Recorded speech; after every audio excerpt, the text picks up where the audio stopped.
In 5 steps, you'll learn a clean and crisp topspin forehand with balance and control. Let's jump in.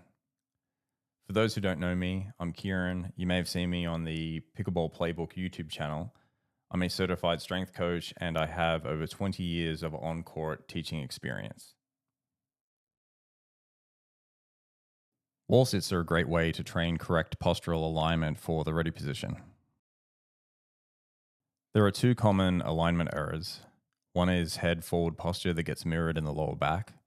This is a common contributor to lower back fatigue and reduced ability to move and return low balls. The other is excessive weight on the heels.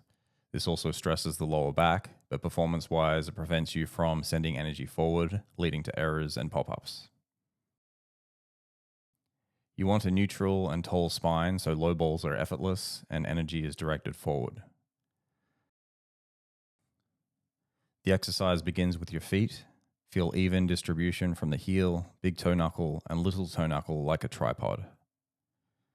Place your hands around the meaty part of your hips to feel for relaxed in-breath expansion, so over several breath cycles your lower back flattens against the wall. Remain tall through the crown of the head and test for relaxed and symmetrical hips and shoulders. I'll post my suggested sets and repetitions for every exercise in this video in the description below. The goal here is to train cross-coordination between your opposing hip and shoulder, which is more visually apparent in opposing elbow and knee. As there is a slight movement of the knee driving over the middle toe, there is a slight movement of the elbow moving backward. They need to be in sync. Cross-coordination is initially trained as we're developing as infants in crawling, but that gets lost with bad habits as we age, so often we need to retrain it. Good grounding of the heel will help the knee drive forward and not buckle in. Buckling will create stress on the knee joint and limit function. From here, you can just practice your swing, make it fluid, relaxed, and pivot onto the big and small toe knuckle of your back foot as you follow through. Your opposite arm needs to be involved, reaching gently with extended fingers to provide greater rotational leverage and balance. Practice your left side as well. This not only improves global coordination of your body, but it primes your two-handed backhand or tui, which is essentially a left-handed forehand. With virtually everyone I've coached, including high-performance athletes, there's gripping or tension in the shoulder and the arm after the swing, so you need to relieve that tension. After some of your swings, test your shoulder for gripping, shake it out, and try to incorporate relaxation at the end of your next swings. You want your arm to be a ribbon, not a plank of wood. Hold the ball in your fingertips with a gentle grip. Don't squeeze in the palm. Ball tosses are basically hand swings, but adding the toss provides some performance feedback. The more accurate you toss, provided you maintain a full relaxed follow-through, the more advanced your forehand will become.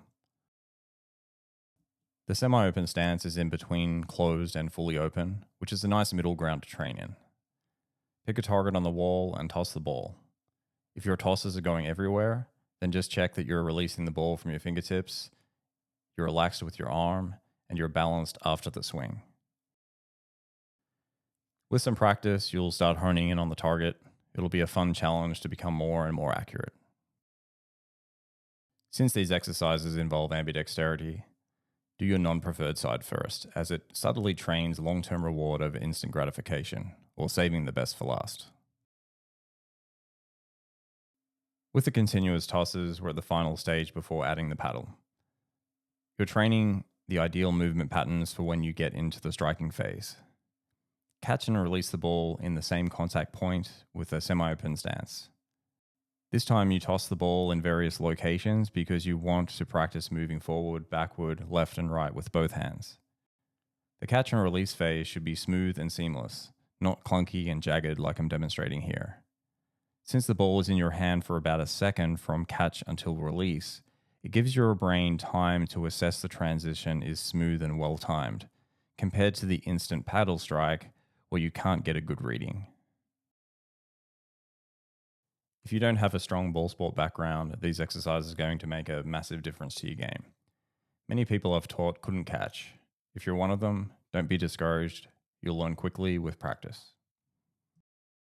If you do have a ball sport background, don't get cocky.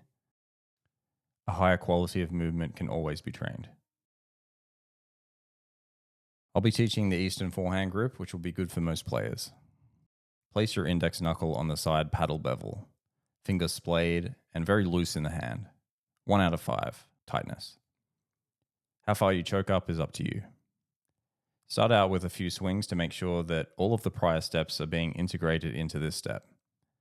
This is showing you the swing path for a natural and effortless topspin forehand. You'll notice there's a letter C being drawn and a relaxed follow through toward the opposite shoulder. Now there's no need to be strictly semi-open with your stance. You can move into closed, open, whatever makes sense for that particular shot you're hitting. Don't overthink your footwork.